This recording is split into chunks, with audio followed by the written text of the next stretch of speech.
ఈరోజు ప్రశ్న, what is India's rank in the human development index 2023? మానవ అభివృద్ధి సూచి 2023లో భారత్ ఎన్నో స్థానంలో నిలిచింది?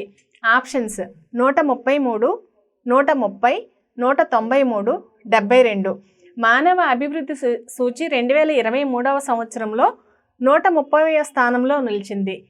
ఈ 130వ స్థానంలో నిలిచింది అనేసనంటే ఎవరు వెల్లడించారంటే UNDP, united national development programme, వీళ్ళు వెల్లడించారనమాట 130వ స్థానంలో భారత్ ఉంది అనేసని.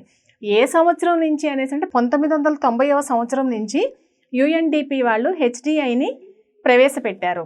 ఈ సూచీలో మొత్తం ఎన్ని దేశాలు ఉన్నాయి అనేసి అంటే 193 దేశాలు ఉన్నాయి. ఈ సూచీలో మొత్తం 193 దేశాలు ఉన్నాయి కదా. ఈ 193 దేశాల్లో మొదటి 3 స్థానాల్లో ఎవరున్నారు అనేసి అంటే ఐస్లాండ్, నార్వే, స్విట్జర్లాండ్. మన దేశం ఏమో 130వ స్థానంలో ఉంది. మన దేశంతో పాటు ఇంకొక దేశం కూడా 130వ స్థానంలో ఉంది. అది ఏ దేశమో కామెంట్ బాక్స్లో కామెంట్ చేయండి. చివరికి అంటే అట్టడుగు స్థానంలో ఎవరున్నారు అనేసి అంటే దక్షిణ సూడాన్ అట్టడుగు స్థానంలో అంటే 193వ దేశంగా ఎన్నికైంది. HDIని ఆ దేశ వైద్య, ఆరోగ్యము, ఆయుష్ మరియు ఆ దేశం యొక్క తలసరి స్థూల జాతీయ ఆదాయం ప్రకారంగా లెక్కిస్తారనమాట. అంటే వాటికి ర్యాంకింగ్ ఇస్తున్నారు కదా, 1, 2, 3 అనేసని.